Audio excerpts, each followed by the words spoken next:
Bonjour. Vous savez, il y a eu une coupure géante en Espagne et au Portugal. Alors, ils ne savent pas trop la cause. Est-ce que c'est dû à un problème de maintenance? C'est possible parce que comme il y a beaucoup de lieux qui ont été privatisés, c'est possible. Un peu comme aux États-Unis, c'est déjà arrivé plusieurs fois.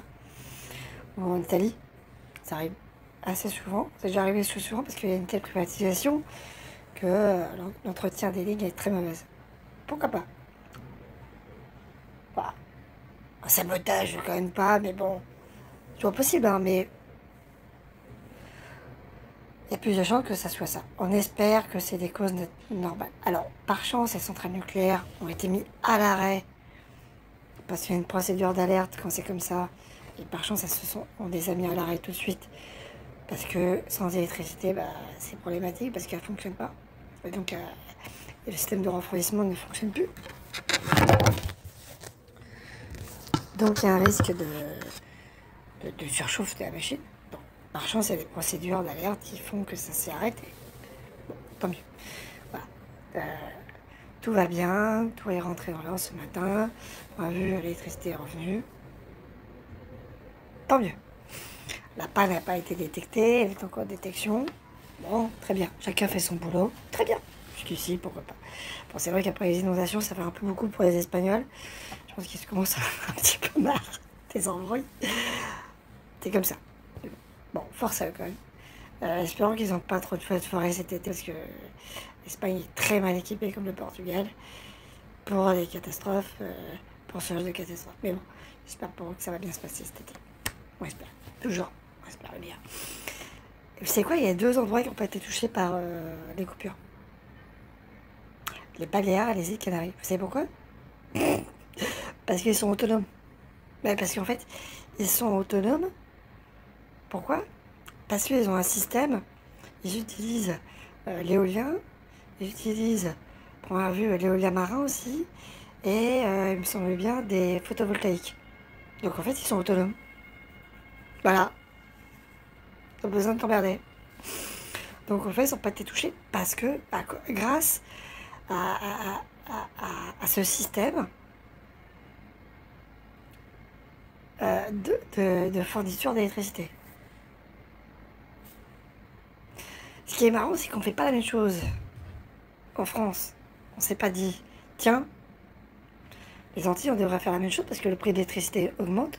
Hein. Je suis des gens aussi qui sont qui aux Antilles, je vois grâce à eux, je vois, parce que, bon, on peut pas tout voir, mais grâce à eux, je vois ce qui se passe aux Antilles. Et on voit l'électricité qui est extrêmement cher parce qu'il faut monter un câble, c'est compliqué, donc avec la maintenance coûte cher, etc. etc. Bon. C'est pas de leur faute, mais c'est comme ça, quoi. Voilà, c'est comme ça coûte beaucoup plus cher parce que effectivement, il n'y a qu'un seul câble, ça coûte cher. Enfin, bref. Personne n'y peut rien, mais malheureusement, je comprends aussi qu'ils souffrent de ça. Et franchement, voilà. Mais compte tenu du contexte, que ça a l'air de marcher. Alors, attention, ça a l'air de marcher. Je ne veux pas dire que ça marche. Hein. Voilà, pas parce que ça marche une fois que ça marche 2 fois. Comme on dit, ça serait bien s'en inspirer pour effectivement les Antilles, la Réunion et d'autres endroits en France, dom-tom, qui fonctionnent de façon insulaire. Ça serait beaucoup plus simple. La Corse, aussi, on peut prendre le cas de la Corse, hein. Parce qu'après tout, la Corse fait partie des tom-tom. Oui, ça a l'air extraordinaire, mais la Corse fait partie des tom-tom. Et ça serait peut-être plus simple de faire comme ça. On sait faire. On n'est pas plus bête que le restant de la planète. On a les ingénieurs, on est capable de le faire. On pourrait, de fait, investir dans ce sens-là aux Antilles, en Corse et à La Réunion et dans d'autres îles que j'ai oubliées parce que j'en oubliais peut-être, je pense qu'il y en a des tas. Et certaines ne sont pas habitées, donc il n'y a pas besoin d'emmerder le monde non plus. Donc, voilà, pour ceux qui ne sont pas habitées. Mais ça serait bien d'y penser. De se dire, ah tiens, ça marche. Voilà. C'est tout, hein. Il suffit de constater les faits. Mais, comme on dit, hein, bien constater les faits, mais de comprendre pourquoi ça marche et de comprendre pourquoi ça ne marchera pas. Ça aussi, c'est important. Allez, parce que il faut tenir compte des... C'est bien beau de transposer quelque chose, mais il faut aussi tenir compte des problèmes locaux, comme les ouragans, comme les températures, qui sont pas les mêmes, donc l'entretien n'est pas du tout le même. Suivant les températures, là c'est plutôt aride, les Antilles c'est plutôt tropical, donc le matériel ne s'use pas de la même manière, hein, voilà, c'est tout. Mayotte par exemple, Mayotte, ça serait un exemple, vu qu'on est en train de reconstruire Mayotte, ça serait le moment, je rappelle que c'est ce qu'avait fait Obama, et il avait tenté ça une fois, je crois qu'il l'a tenté plusieurs fois, une fois, je sais plus. Peut-être que vous savez plus que moi. Il y a des gens qui doivent être plus experts que moi ici, je pense que ils me le rediront.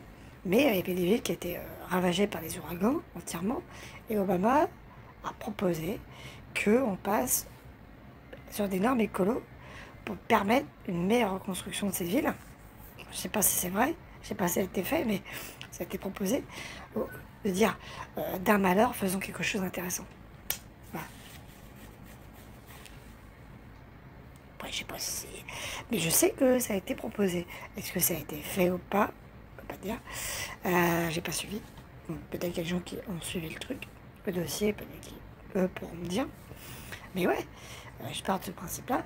Ce serait peut-être le moment d'en profiter. Parce que Mayotte, là, est totalement ravagée. Donc, ce serait le moment d'en profiter, de reconstruire sur des bases plus intéressantes, en tenant compte, bien sûr, du climat, etc., etc. Voilà. Et de faire des choses beaucoup plus intéressantes et beaucoup plus durables pour les gens qui vivent là-bas, au lieu de transposer notre système qui parfois n'est pas parfait. Bêtement. Voilà. Je vais vous dire ça. Voilà. Par contre, je ne sais pas actuellement, je crois que j'ai pas d'infos qui expliquent pourquoi c'est arrivé cette coupure. Après, le système a redémarré. Ça peut être n'importe quoi, ça peut être un câble, ça peut être des milliards de choses, hein, qu'on est d'accord, mais voilà, je ne pas plus que ça. Bon, pire, je ferai une suite s'il y a besoin, ou pas. Mais effectivement, le fait que ces deux chapelets d'île aient eu un autre fonctionnement a permis de les protéger de cette coupure. Donc ça peut être intéressant, dans des cas particuliers, peut-être, déjà pour commencer, de voir si on peut transposer ce système et pourquoi pas avancer. Des choses plus constructives et qui permettraient à la Martinique de vivre de façon meilleure, par exemple, ou à Mayotte, ou à La Réunion, ou ailleurs, sans payer des prix totalement obscènes du prix d'électricité ou du gaz. Voilà. Donc ce serait très intéressant pour eux à réfléchir.